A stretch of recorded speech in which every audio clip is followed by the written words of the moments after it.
Alright guys, so now that we have the bullet node sprite set up, let's go ahead and actually fire it. And of course, when are we going to be firing it?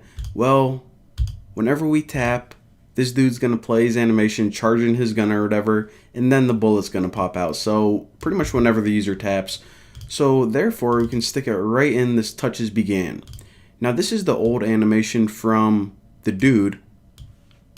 Again, that's just the dude moving. So we can just stick it right inside here. Now right after this animation, the dude animation that's set up, go ahead and give yourself some space, and I'll say shooting the bullet. So let's shoot bullet equal to SK action, and we just want to run a block of code. Now the code that we want to run, I'm going to stick inside curly braces. So what do you want to do to shoot the bullet? Well, the first thing we need is just a reference to that bullet node. So let bullet node equal self.create bullet node. And remember, that's the method we built in the last tutorial. So now we have a reference to that sprite that we can actually move around and do cool stuff to. So now we just need to add it to the screen, because remember, it's just in memory right now. It's obviously not appearing on the screen whenever we click or anything. So self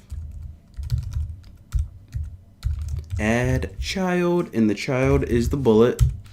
So now it's on the screen, and again we gave it a default positioning, so now at this point it's appearing right there. And after this, to make it move, we pretty much want to apply a force to it as soon as it appears. So this is how you do that. So for the bullet node, we're going to call the physics body, which pretty much means change the physics of it. And to apply a force, or in other words, just to get it moving, it's called apply, well, I shouldn't use force because that's another method, apply impulse. So what we can do here, and essentially what we're doing, even though I don't want to say force because that's another method in sprite kit, but it's the most proper word I can use right now. We're pretty much adding a force or an initial impulse to the bullet. Now, whenever we add a force to anything, we need to give it two properties. The first is how much of a force, how much are you pushing? Just a little bit? Are you just moving it a little bit? Or are you like really whipping it, moving it a lot? So a magnitude, that's what I'll call that, and also a direction. So do you want to move it just a little bit in the right, or do you want to move it a lot up and down? I don't know. So that's what we're going to give it right now. Now the impulse is actually a CG vector, and in order to make a vector, you call CG vector make. So now we're pretty much just making a force. That's it. So the first thing is the X value, and the second one is the Y value. And you actually give the direction and the force all at once. So we'll say 160 in the X value. So it's only going to go left and right, and the Y value we'll just set at 0. So this force, just think of it like an arrow.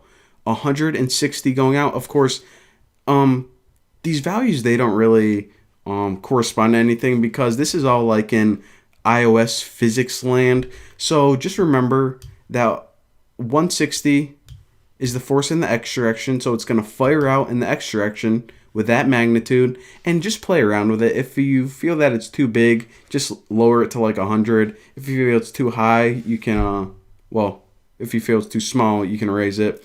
And in the Y direction, it's not going to be applied any force. So only go left to right, don't worry about up and down. So that's that. And that is pretty much the shoot bullet action. So now what we have to do is, I want to show you guys this. We're going to build a sequence of animations. So the first animation is this dude charging his gun, and once he's done, the bullet animation is going to appear. In other words, the bullet's going to come flying out. So anytime you want to make a sequence of animations, you take SK action, and for the sequence, we can put, the first one is animation, which is the dude cocking his gun, and the second one, the second action, it was named shoot bullet. There we go. So this is pretty much a sequence of animations, a complex animation, simple enough. So now whenever we run it, it's going to play the dude cocking his gun and then him shooting the bullet. So now let me go ahead and actually play this, and everything's probably going to make a lot more sense. And where can I put it? Alright, now take note of this. Whenever I click, he's going to cock his gun, and then a bullet's going to come flying out. Cock his gun, bullet comes flying out, and alright, might have to move that bullet up a little bit, maybe to the left, but you know, it's good enough.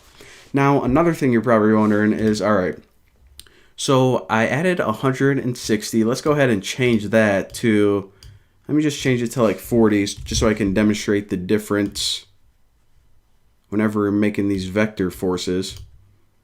So 40 is going to be really weak. I mean, if this guy had like a BB gun, look at that. The thing comes plopping out. That's not going to kill anything.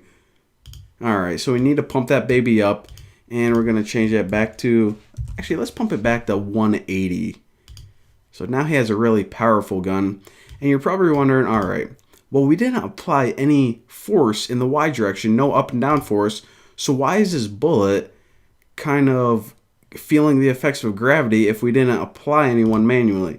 Well, that's because, remember, this entire environment is affected by gravity. The bullet is not excluded from that. So even though we didn't apply any impulse or downward or upward force, this bullet spray is still affected by gravity, and that's just part of Sprite Kit. Whenever we create sprites, you know, there you go. So looking pretty good. The bullet is now flying across the screen. And again, if you want to change a force or anything like that, that is how you do it. But yeah, that is pretty much that. So in the next tutorial, we got to start killing some enemies. So I'll see you guys then.